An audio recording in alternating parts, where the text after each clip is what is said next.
Hello mga idol, please like, share and subscribe for more novel stories to uploads. Diyos ng Digmaan, JC Entertainment. Bago tayo magpatuloy, shout out po sa inyong lahat mga idol, sa patuloy na pagsuporta sa ating YouTube channel. Maraming salamat po. Kabanata 2041. Kinuha niya ang 2 tableta mula sa mustard seed spirit ship. Lumulutang ang 2 tableta sa ibabaw ng kanyang palad. Ang isa sa mga tableta ay bahagyang namumula at naramdaman niyang tumaas ang kanyang lakas matapos itong amuyin. Ang isa pang tableta ay naglalabas ng madilim na liwanag. Sa pamamagitan lamang ng paglalagay ng tabletang ito sa ilalim ng dulo ng kanyang ilong, nakaramdam siya ng presko at puno ng enerhiya. Ang 2 tabletang ito ay ang Senador Gen Pill at ang Soul Penetrating Pill. Matapos itong pag-isipan, inilagay ni Jack ang 2 tabletang ito sa kanyang bibig. Agad niyang naramdaman ang isang bulk zone ng enerhiya na kumalat sa kanyang buong katawan. Sa labas ng array eye door, nakaupo si Noel sa isang upuan na nakapatong ang isang paa sa isa pa, umiiling at humuhuni ng isang maikling kanta. Ang mga tauhan na naka-duty sa Soul Hall ay nagpapalit kada 5 araw.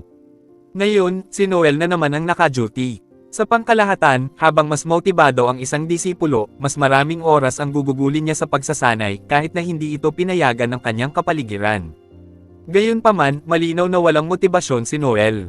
Gusto niyang i-enjoy ang libreng oras niya at wala siyang ganang mag-training. Malakas siyang umiling at nasa sandaling iyon siya nang makarinig ng pag-click mula sa array eye door. Bigla siyang tumigil sa panginginig, ibinaba ang kanyang paa, at umupo ng tuwid. Dapat ay lalabas na siya ngayon. Anong araw ngayon? Hindi na mabilang ni Noel kung ilang araw na nasa loob si Jack. Tumayo siya at mabilis na naglakad patungo sa array eye door. Doon, nakita niya ang isang lalaking mapatla ang mukha at may balbas sa baba, na parang binugbog ng isang tao, dahan-daang naglalakad palabas ng pinto. Tila ba ang hirap na dinanas ng lalaki sa paglabas ng pinto at hindi siya nakilala ni Noel noong una. Mabilis niya itong nahawakan nang makitang malapit nang bumagsak ang lalaki. Kuya Jack, anong nangyari? Nasaktan mo ba ang loob mo? Bakit parang mas malala pa ang nangyari ngayon kaysa noong nakaraan? Dati, paglabas ni Jack sa array eye door, may sapat pa rin siyang lakas para lumabas ng pinto kahit na medyo mas sumama ang itsura niya sa suot. Pero sa pagkakataong ito, parang si Jack ay dumaan sa matinding pagsubok at bumalik. Hindi lang siya pamayat, hindi rin siya nag-ahit at pagod na pagod. Napakalungkot ng ekspresyon ng mukha niya kaya iisipin ng mga hindi nakakaalam na ilang taon na siyang nakatira sa isang squatter. Kinamayan siya ni Jack gamit ang natitirang lakas niya. Hindi man lang siya makapagsalita. Nagkataon lang napapasok si Zane na may hawak na wallis at siya rin ay nagulat nang makita ang kalagayan ni Jack. Tinulungan nilang dalawa si Jack na umupo sa bangko at pinagtimpla siya ni Noel ng tsaa. Pagkatapos ay kumuha siya ng isang tableta mula sa sarili niyang imbakan at inilagay ito sa harap niya. Hindi naman mataas ang kalidad ng tableta, ngunit napakabisa nito sa pagpapanumbalik ng enerhiya. Isa itong tableta na maaaring magpalakas ng diwa ng isang tao at linangin ang espiritu ng isang tao. Napailing si Jack nang hindi namamalayan. Hindi naman mahal ang presyo ng tabletang ito pero kailangan pa rin ng contribution points para matubos ito. Kahit matagal nang nasa Dul Sovereign Pavilion si Noel, hindi siya mayaman. Sa kabila ng pagtanggi ni Jack, pilit na itinutok ni Noel ang tableta sa kamay ni Jack. Huwag kang mag-alala, inumin mo lang. Hindi ko ginamit ang contribution points ko para makuha itong tableta. Ibinigay ito sa akin ng mga nakatatanda sa akin at marami pang iba kung saan nanggaling iyon.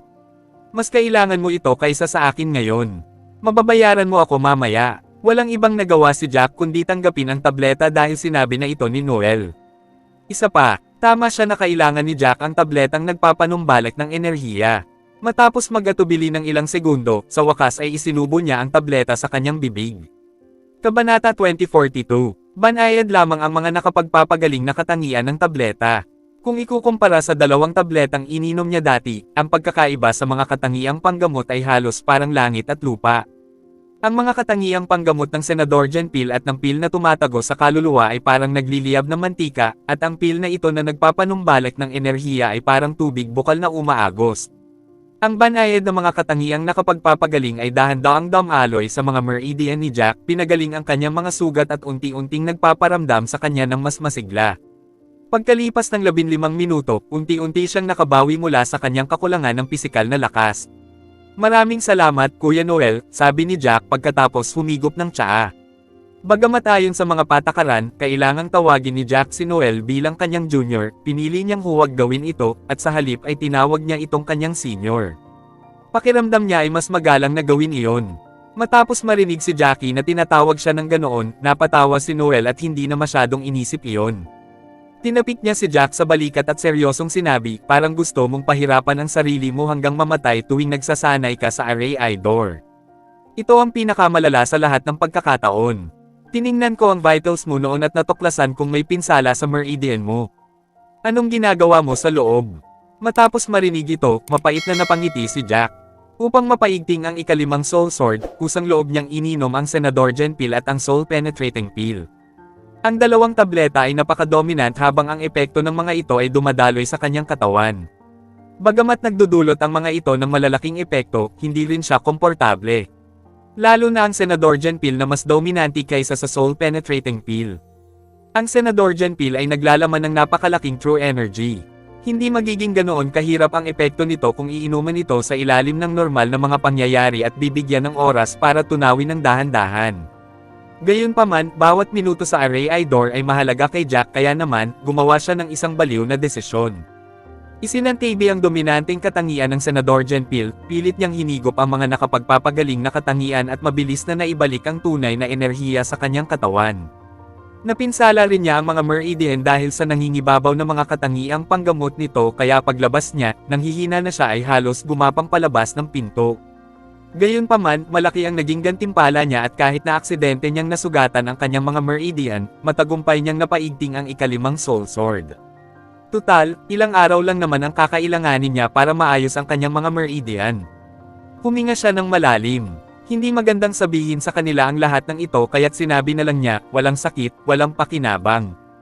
Hindi makapagsalita si Noel. Kung ikukumpara sa desperadong pagsisikap ni Jack, mas kalmado at kalmado siya. Napagdesisyonan na niya na unti-unti siyang angat sa ranggo ng deacon at magtatrabaho sa Dul Sovereign Pavilion habang buhay. Sa oras na ito, ang pinakainaalala ni Jack ay ang labanan sa pagitan ng asosasyon ng clan. Ano na ang kalagayan ng labanan ngayon? Mayroon bang natalo sa Dul Sovereign Pavilion? Matapos itong itanong, naalala niya ang naging saloobin ng mga bagong promote na informal na disipulo ng Team Kando na para bang ginagamit lamang nila ang mga informal na disipulong ito bilang pamamwit. Kaya, mabilis niyang idinagdag, paano naman yung mga bagong informal na disipulo na sumali? Kasabay ko, pumunta ba silang lahat sa larangan ng digmaan? Nakatitig siya kina Noel at Zane, naghihintay ng kanilang mga sagot. Nagbago ang ekspresyon ng kanilang mga mata nang marinig ang tanong niya. Marahang humajejek si Noel. Hindi natin siya masisisi kung hindi niya alam ang nangyayari sa labas ng mundo. Ang tagal na niya sa loob. Natigilan si Jack sa sinabi niya.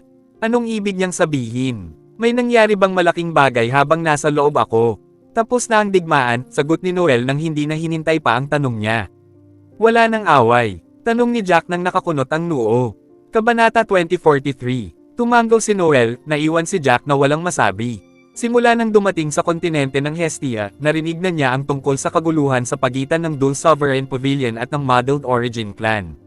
Matagal nang may matinding suman ng loob ang dalawang paksayon laban sa isa't isa at dahil ang lihim na lugar ng mga mapagkukunan ay kumikilos na parang mitya, maaaring mag-away ang dalawang paksayon anumang oras. Dahil dito, ang Dul Sovereign Pavilion ay espesyal na nag-recruit ng maraming bagong disipulo at ibinaba ang mga detalye ng pagpasok, ngunit pagkatapos ng lahat ng iyon, napagpasyahan nilang tapusin ang digmaan ng ganoon na lang. Ang hindi makapagsalitang ekspresyon ni Jack ay nakasulat sa kanyang mukha. Nagkatinginan sina Noel at Alan at natural na naintindihan nila ang iniisip ni Jack. Kalokohan yan, di ba? Natigilan din kami. Itinigil nila ang digmaan noong ikalimang araw simula nang magsimula ito, noong mga ikatlo o ikaapat na araw na nasa loob ka ng Array Door. Lahat ng mga disipulo, diakono, at iba pa na lumahok sa digmaan ay tinawag pabalik. Mabuti na lang at hindi malala ang mga nasawi, at 5 o 6 na tao lamang ang namatay. Tutal, lahat naman ay nasa yugto pa lang ng pagsisiyasat noong simula ng digmaan, nakangiting sabi ni Alan. Muling yumuko si Jack, napangiwi ang kanang mata at napuno ng pagkalito ang mukha. Ano ang saysay ng pagdaanan ng lahat ng paghihirap na iyon para tapusin ang digmaan sa loob ng 5 araw? Bahagyang tumawa si Noel at humigop ng tsaa. Oo, bakit mo pa kailangang mag-abala? Pero alam mo, may nangyari pa ngayon na mas lalo mong hindi masabi. Agad na lumingon si Jack at tumingin kay Noel na nagpatuloy. Ngayon, naglabas ng isa pang anunsyo ang Dole Sovereign na nagsasabing gusto nilang mag-recruit ng isa pang pangkat ng mga informal na disipulo sa loob ng 5 araw. Agad na natabunan ng pagdududa ang mga mata ni Jack. Bakit gusto pa rin nilang mag-recruit ng mas maraming informal na disipulo?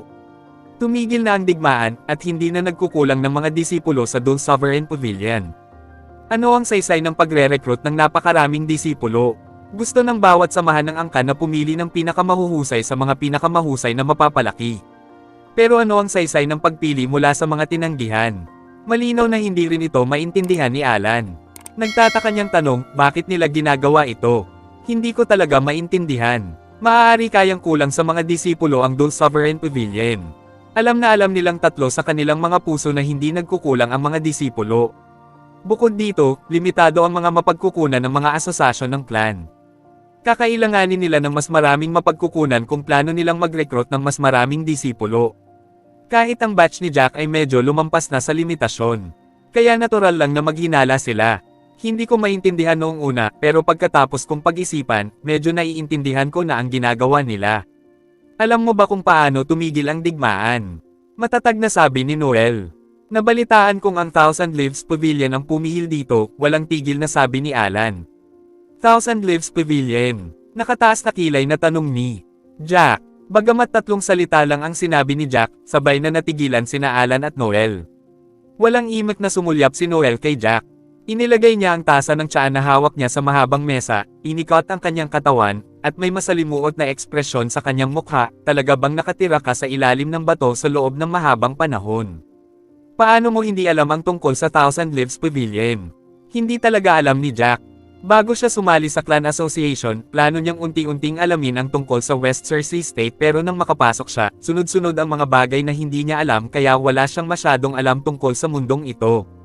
Hindi niya namamalayang nabigkas niya ang 3 salita. Binabaan na niya ang kanyang depensa dahil itinuring na niya si Noel bilang kaibigan. Hinimas ni Jack ang kanyang ilong at sinabing, "Oo, nabanggit ko na nabuhay ako sa ilalim ng bato at kakaunti lang ang alam ko tungkol sa West Cersei State." Bago tayo magpatuloy, shoutout po sa inyong lahat mga idol, sa patuloy na pagsuporta sa ating YouTube channel. Maraming salamat po. Kabanata 2044. Tiningnan ni Noel at Alan si Jack na parang nagbibiro lang siya. Gayunpaman, hindi ito ang unang pagkakataon na nangyari ito kaya mabilis na ibinalita sa kanya ni Noel ang tungkol dito.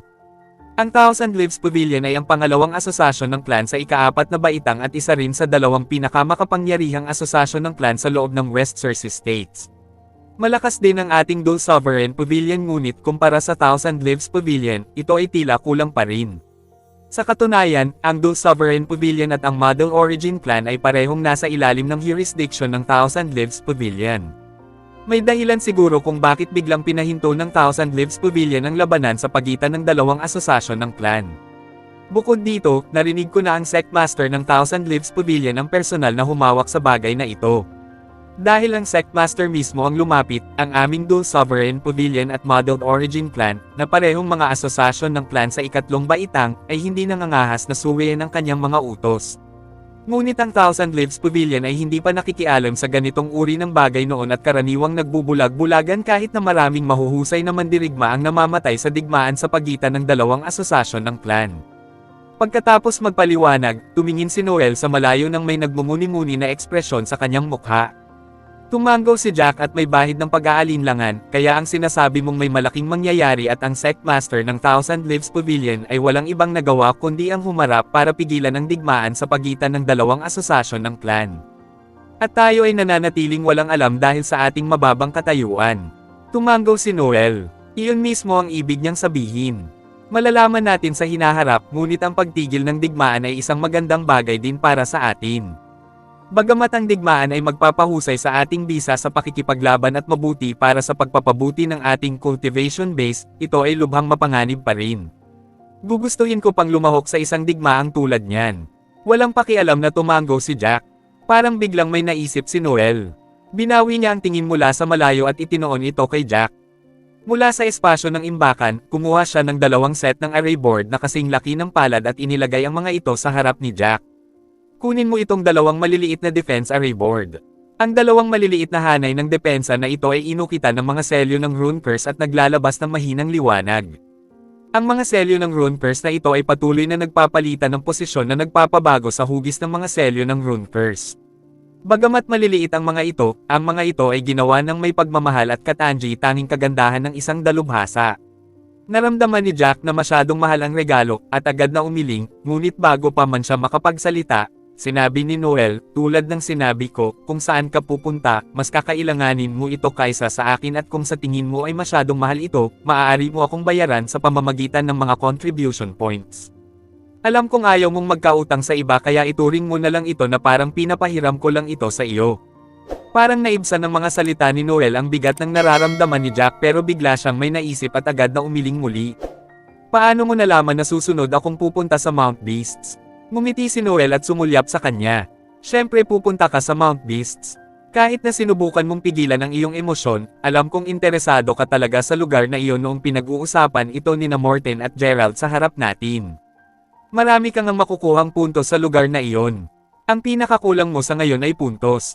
Ang tanging, lohikal na opsyon pagkatapos ng larangan ng digmaan ay ang Mount Beasts. Tumango si Jack. Plano ko naman pumunta sa malapit na hinaharap pero hindi ko pa napagdesisyonan kung kailan ako pupunta. Paulit-ulit kong nararamdaman na medyo kakaiba ang mga bagay-bagay sa pagkakataong ito. Mas mabuting manatili muna rito ng ilang araw. Nagkwentuhan pa silang tatlo ng kaunti at umalis na si Jack matapos matanggap ang maliliit na defense array boards. Habang pauwi, gusto sanang dumaan ni Jack sa 7 Stars Hall pero hindi niya ito pinatuloy.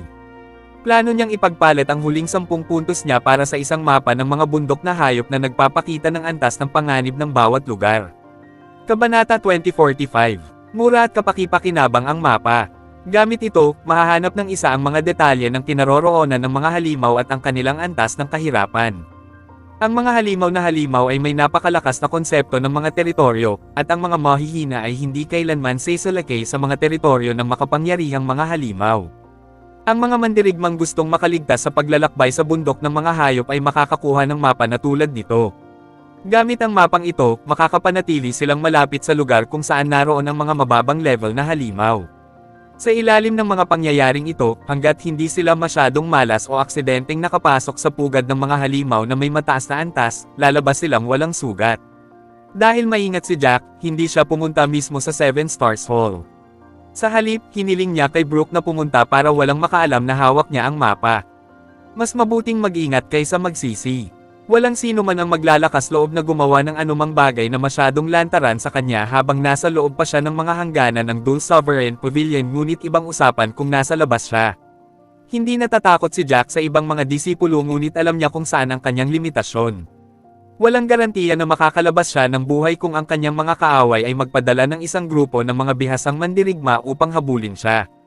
Pagkalipas ng 2 araw, sa labas ng Mount Beasts, hawak ni Jack ang rating map sa isang kamay habang sinusubukang tukuyin ang mga nakapalibot na geographical na tagapagpahiwatig. Sa labas ng Dul Sovereign Pavilion, natural lang na wala siyang gaanong pag-aalinlangan kaya tinawag niya si Nash palabas ng Mustard Seed Spirit Ship. Sa panahong ito, labis na nababagot si Nash at kahit na sapat na ang laki ng espasyo sa Mustard Seed Spirit Ship, gusto pa rin niyang lumabas para makita mismo ang Hestia Continent. Itinuro ni Nash ang mapa at sinabing, simula sa Dul Sovereign City, maglakad ng 60 milya patungong timog, mararating mo ang labas ng Mount Beasts. Ayon sa lokasyon natin sa mapa, dapat tayong maglakad ng 10 milya pasulong, at pagkatapos ay magpalit ng direksyon. Kung maglalakad ka ng 40 milya sa silangan, mararating mo ang lugar ng pagtitipon ng mga halimaw sa nakuha na antas.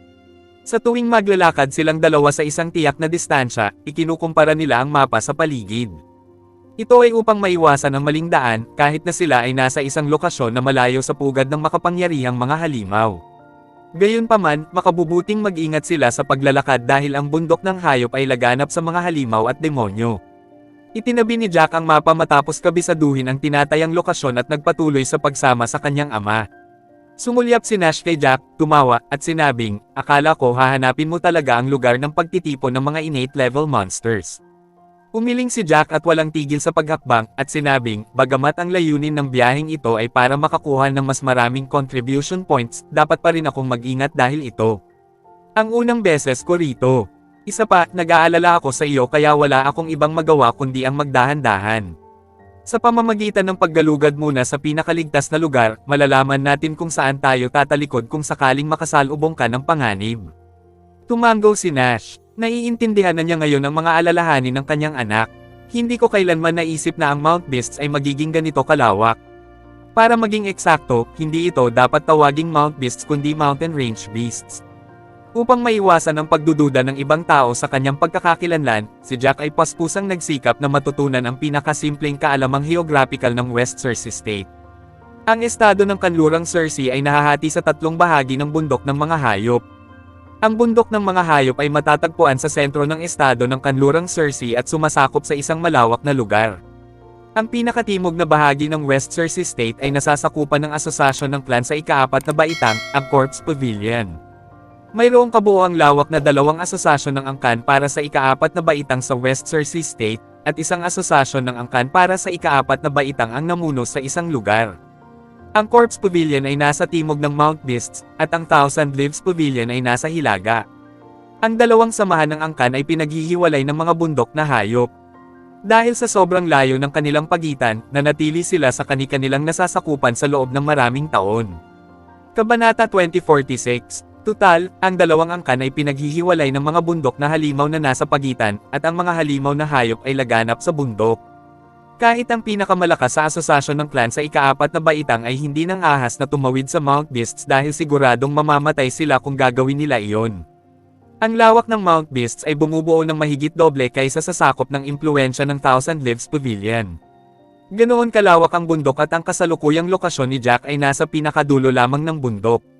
Kahit maraming halimaw doon, lahat sila ay mahihina at walang silbi. Ang isang spirited core ng isang innate monster beast ay maaaring ipagpalit sa 70 contribution points, ngunit ang spirited core ng isang nakuhang halimaw ay maaari lamang ipagpalit sa 10 contribution points, at ang ilang mahihinang halimaw ay wala man lang spiritual cores, kaya walang saysay na patayin sila. Sa kasalukuyan, ang lugar ng pagtitipon ng mababang antas na halimaw na pupuntahan ni Jack ay walang mga likas na antas na halimaw. Lahat sila ay mga nakuhang antas na halimaw.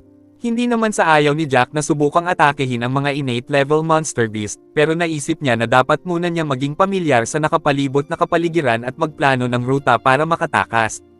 Ang saklaw ng aktibidad ng halimaw na halimaw ay may malakas na teritorial na katangian. Habang palalim ng palalim ang papasok ng bundok, lalong lumalakas ang mga halimaw.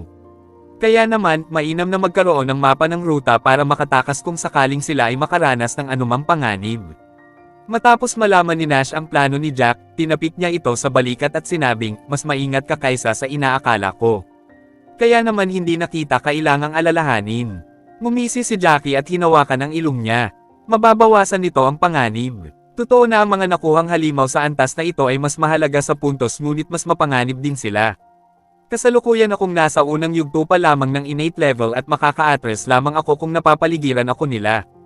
Tutal, ang bundok ng mga hayop ay puno ng mga halimaw. Habang ang mga tao ay nangangaso ng mga halimaw, ang mga halimaw ay nangangaso rin ng mga tao. Ang lugar ay isang natural na coliseum at kailangang manatiling mapagbantay si Jack sa lahat ng oras. Pagkalipas ng 4 o 5 oras pa, sa wakas ay nakarating na rin si Jack sa kanyang destinasyon. Ang talagang ikinagulat niya ay wala pa siyang nakitang mababang antas na halimaw matapos maglakad ng ganito katagal. Tanging ang nakapalibot na matatayog na puno at ang huni ng mga ibon, hayop, at insekto ang nagpatunay na siya nga ay nasa bundok ng mga hayop. Kahit si Nash ay naisip na medyo kakaiba ito. Hindi ba't dapat puno ng mga halimaw ang lugar na ito? Bakit wala pa tayong nakikitang kahit isa simula nang pumunta tayo rito? Tumango si Jack, ang kanyang mga mata ay parang mga falcon na inililibot ang paningin sa paligid. Maaari kayang ang mga halimaw sa lugar na ito ay nahuli ng malinis. Iyon lamang ang lohikal na conclusion na naiisip niya. Kumunat ang noo ni Nash.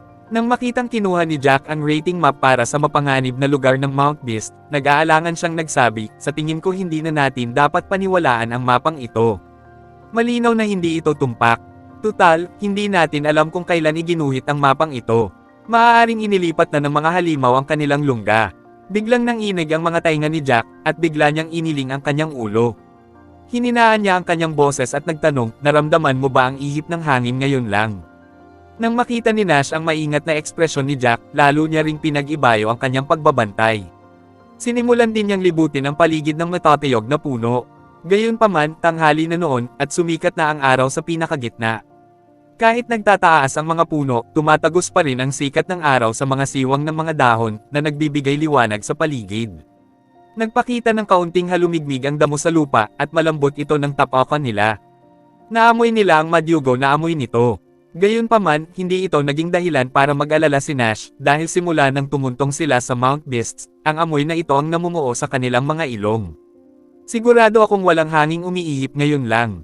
Kung may hanging umiihip, manganginig ang mga dahon sa tuktok ng mga puno, pero bakit mo na itanong? Bago tayo magpatuloy, shoutout po sa inyong lahat mga idol, sa patuloy na pagsuporta sa ating YouTube channel. Maraming salamat po. Kabanata 2047. Napakunot ang noo ni Jack. Nang mga panahong iyon, naitago na niya ang rating map sa Mustard Seed Spirit Ship. Nakarinig lang ako ng kaluskos, parang may lumalabas sa mga palumpong. Hindi nag-aalala si Nash. Dapat iyan ang halimaw na paparating. Panahon na para makasalubong natin ang isa. Pagkasabi niya noon, may kung anong kulay asul na unti-unting lumalapit mula sa malayo. Matapos makita ni Nash at ng anak niya ang bagay na iyon, sabay silang natigilan. Isa itong halimaw na parang lobo na kasentaas ng tao. Napapaligiran ito ng mga yelong kulay asul. Ang mga mata ng halimaw ay kulay yelo rin, at naglalabas ito ng malamig na aura. Ang balahibo sa kanyang katawan ay parang mga yelo. Matapos mahawakan ng nakapalibot na damo, ang mga damo ay agad na natabunan ng hamog at nagyelo. Kumunat ang noo ni Jack at biglang nagsalita, isa itong Frost Wolf. Pero anong ginagawa ng isang Frost Wolf dito? Bago pumunta sa Mount Beasts, naglaan din ng oras si Jack para alamin ang tungkol sa mga uri ng halimaw na madalas lumitaw sa bundok, at sa isang sulyap, nakilala niya ang Frost Lobo, isang halimaw na madalas na nagmumulto sa paligid ng bundok beast. Ang Frost Wolf ay isang halimaw na nasa intermediate stage ng innate level. Kasing laki ito ng baka at nagpapakawalan ng Ice Sword attack dahil sa napakabilis nito. Ang karaniwang initiate stage ng innate level fighter ay hindi talaga katapat nito. Naguguluhan na tumingin si Nash kay Jack nang marinig ang tono nito.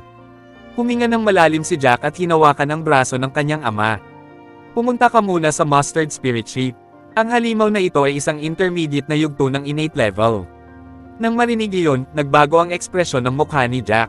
Hindi dapat lumitaw ang isang likas na halimaw sa kanilang kinaroroonan. May 100 milya pa silang lalakbayin para makarating sa lugar kung saan sila pinakaaktibo.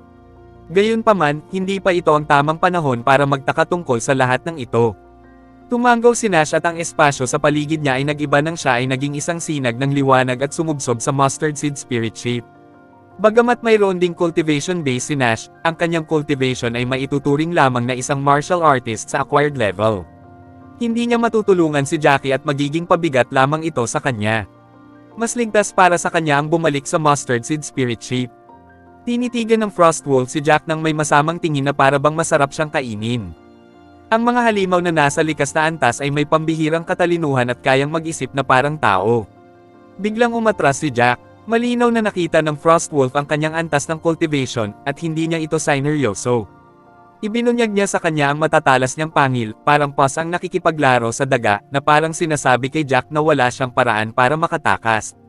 Sumimangot ng malalim si Jack at kinuha ang itim na punyal mula sa Mustard Seed Spirit Ship. Kampante na kampante si Jack sa itim na punyal na ito na naglalabas ng madilim na liwanag. Sinuri siya ng Frost Wolf pataas at pababa ng may paghamak at inis na ekspresyon.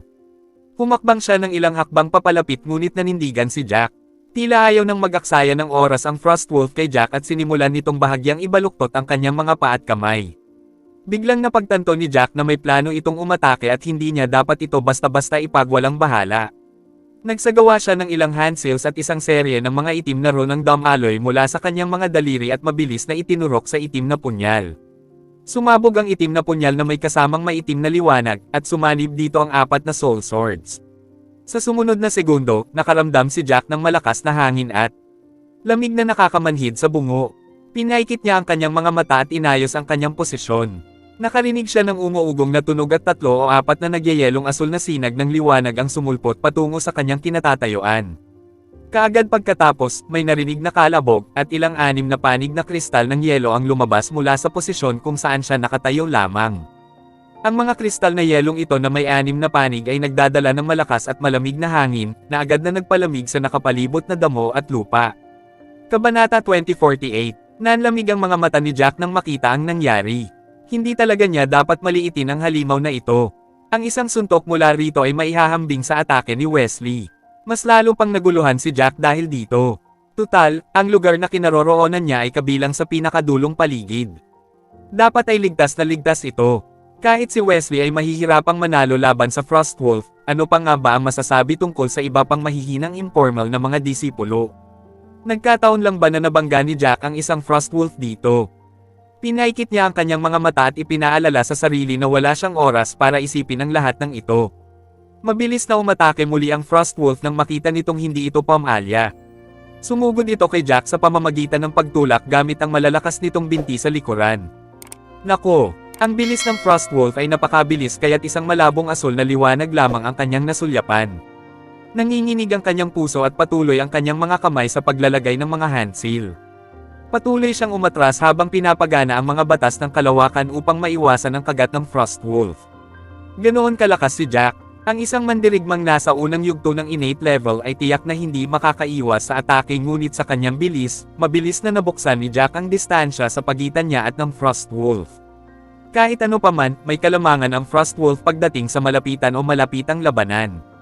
Kaya naman, ito ang pinakamalakas na uri ng Frostwolf sa mga nasa intermediate stage ng mga innate level na halimaw.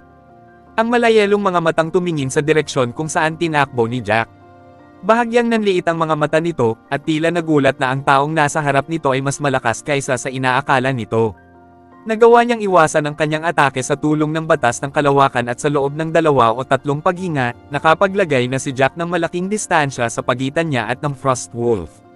Pinaikit niya ang kanyang mga mata, at isang ideya ang sumagi sa kanyang isipan na kakailanganin niyang talunin ang Frostwolf sa pinakamaikling posibleng panahon. Ang pagpapatagal pa ng laban ay lalo lamang magpapalala sa sitwasyon. Nagsagawa ulit siya ng ilang hand seals at kumuha ng 3 itim na dagger mula sa Mustard Seed Spirit Ship. Ngayon ay may hawak siyang 4 na pare-parehong itim na punyal na inihanda na niya noon pa.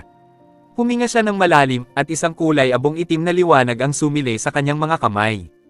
Tila naramdaman ng Frostwolf na magiging gulo si Jack at ayaw na ring pahabain ang laban. Itinaas nito ang kanyang nagyayelong asul na ulo at umungol patungo sa tahimik na kalangitan na parang tinatawag ang kanyang kawan. Napatawa si Jack sa loob-loob nito. Pagkatapos ay sumugod muli ang Frostwolf patungo sa kanya. Isang nakasisilaw na nagyayelong asul na liwanag ang lumabas mula sa gitna ng mga kilay ng lobo, at 4 na kristal na yelo na may 6 na panig ang sumulpot patungo kay Jack sa napakabilis na bilis. Tila tumaas ng 10 beses ang bilis ng atake ng Frostwolf. Huminga ng malalim si Jackie. Nang biglang tumama ang 6 na panig na kristal ng yelo, alam niya sa puso niya na imposibleng umiwas, kaya mabuti na lang at hindi niya iyon pinlanong gawin. Kumunat ang noo niya at sumilay ang kulay abong itim na liwanag sa kanyang mga kamay. Itinulak niya ang 2 niyang kamay paarap, ang kulay abong itim na liwanag ay agad na bumalot sa 4 na itim na punyal na parang baging. Kasabay ng isang mahinang bulalas, ang mga itim na punyal ay sumugod patungo sa Frostwolf. Isang bakas ng paghamak ang sumilay sa nagyayelong asul na mga mata ng Frostwolf nang makita niya ang atake. Tila labis nitong minamaliit ang atake ni Jack. Nang sumunod na segundo, ang 4 na itim na punyal ay bumangga sa 4 na kristal na yelo na may 6 na panig. Nagtagpo sa ere ang nagyayelong asul na liwanag at ang kulay abong itim na liwanag, at ang tunog ng pagbangga ay sumabog kasabay ng marahas na pagbabago-bago ng enerhiya. Matapos magbanggaan ang 2 sinag ng liwanag, muling nagpakawalas sila ng isang nakasisilaw na kislap, sabay na naningkit ang mga mata ng Frostwolf at ni Jack. Kabanata 2049. Dahil sa liwanag na ito, hindi malinaw na nakita ng 2 magkalaban ang isa't isa, ngunit ang kalagayang ito ay tumagal lamang ng kalahating hininga. Sa sumunod na segundo, ang mga piraso ng yelong kasing laki ng kuko ay nagliparan pababa sa kanilang paligid. Ang mga nagyayelong bughaw na pirasong ito ay produkto ng pagdurog ng 6 na panig na palaso ng yelo. Nang makita ng Frostwolf ang mga piraso sa kalangitan, bago pa ito makaryak, ang 4 na kulay abong itim na punyal ay sumugod mula sa nakasisilaw na liwanag at direktang nakatutok sa leeg nito. Dahil dito, nanginig sa takot ang Frostwolf. Matapos ang maraming taon ng pakikipaglaban, nakabuo ito ng likas na reaksyon at mabilis na umatras upang maiwasan ang atake. Gayunpaman, biglang nanginig ng malakas sa hangin ang 4 na punyal.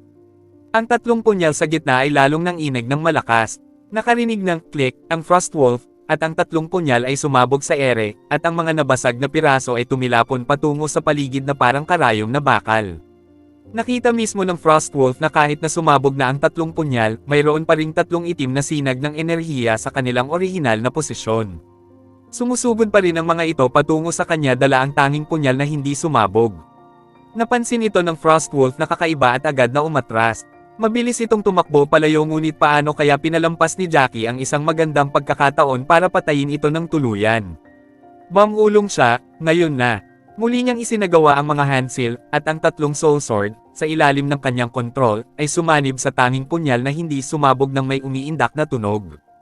Pagkatapos ng pagsasanib, ang lakas ng pag-atake ng soul sword ay biglang tumaas at ang bilis ng itim na punyal na iyon ay biglang bumilis. Hindi man lang siya nag-atubiling gamitin ang batas ng kalawakan dito. Kahit na kaya ni Jack kontrolin ang batas ng kalawakan, hindi pa rin niya na perpekto ang teknik kaya medyo mahirap itong gamitin.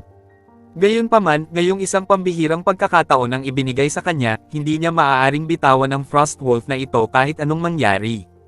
Nang makita ang itim na punyal na humahabol dito, muling umasa ang Frostwolf sa kanyang bilis at umatras ng may malakas na tunog. Lumingon ang Frostwolf para tingnan ang paparating na punyal habang tumatakbo ito at tila natutupad na ang kanyang pinakapangit na kinatatakutan. Sa simula, ang itim na punyal ay 10 yarda pa ang layo mula rito, ngunit sa hindi malamang dahilan, biglang nagbago ang espasyo at sa susunod na segundo, ang itim na punyal ay ilang pulgada na lang ang layo mula rito. Hindi inaasahan ito ng Frostwolf kaya't nabigla ito at sa sumunod na sandali, kasabay ng isang tumutusok na tunog, nagsimulang umagos ang dugo mula sa katawan nito. Nagkaroon ng isa pang pagsabog habang ang marahas na enerhiya ay dumampi sa Frostwolf at agad itong bumagsak sa lupa kasabay ng isang ungol. Sa katunayan, ang pisikal na pinsalang natanggap nito ay pangalawa lamang sa pinsalang natanggap nito mula sa kaluluwa. Kung tutuusin, ang pagsira sa Void ay isang pamamaraan na may kaugnayan sa kaluluwa.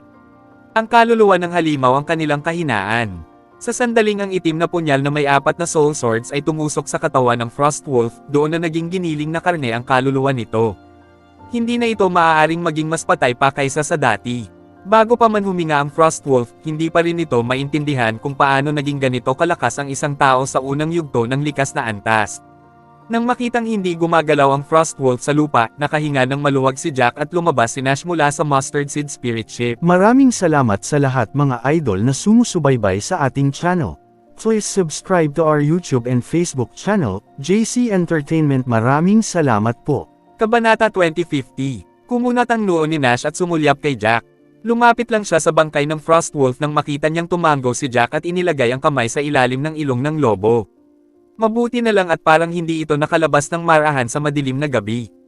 Tumango muli si Jack, pinunasan ng malamig na pawis sa kanyang noo, at dahan-daang naglakad palapit. Mukhang kulang pa rin ako sa aktwal na karanasan sa pakikipaglaban. Hindi ko na dapat ito pagtrabahuhan ng ganito kalaki dahil minamaliit ako ng Frostwolf. Mas maaga sana siyang namatay kung umatake ako ng buong lakas mula pa sa simula. Tumango si Nash. Hindi niya nakita ang nangyaring laban pero kahit na ganoon, nahalata niya sa malamig na pawis sa noo ni Jack at sa ekspresyon nito na tiyak na matindi ang labanan.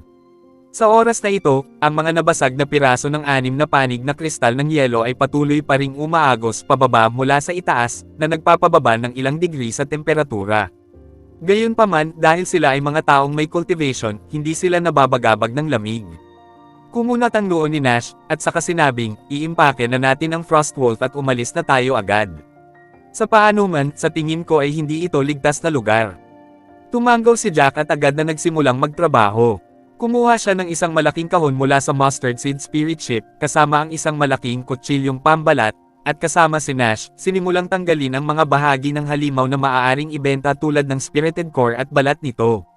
Mabilis nilang natapos ang trabaho at pagkatapos iligpit ang lahat, mabilis na umalis sina Jack at Nash. Sa loob ng 5 minuto pagkatapos nilang umalis, maraming iba pang mga halimaw ang sumugod palabas. Kung naroon si Jack, mas magugulat siya dahil ang mga halimaw ay pawang nasa likas na antas. Para makasiguro, sina Jack at Nash ay naglakad pa silangan ng mahigit 12 milya na naglagay sa kanila ng ilang yarda pa bago makaalis sa Mount Beasts. Ang mga halimaw doon ay mga ordinaryong hayop kaya isa itong napakaligtas na lugar. Nakahinga ng maluwag si Jack at hinimok siya ni Nash, magpahinga ka muna. Pareho silang hindi gaanong relax sa ekspresyon ng kanilang mga mukha. Tumango si Jack at naghanap ng isang kuweba na kayang maglaman ng 5 o 6 na tao. Sa labas ng kuweba, inilabas niya ang maliliit na hanay ng depensa na ibinigay sa kanya ni Noel. Ang maliliit na hanay ng depensang ito ay mag-aalerto kay Jack kung may malakas na mandirigma o halimaw sa paligid at maaari rin nilang i-project ang lahat ng nangyayari sa paligid ng mga nakapalibot na lugar.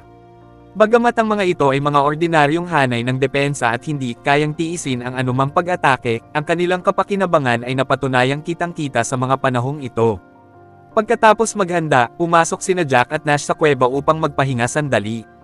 Madilim ang mukha ni Nash nang sabihin niya, sa tingin mo ba ay mali ang mapa? Huminga ng mahina si Jack at kinuha ang mapa.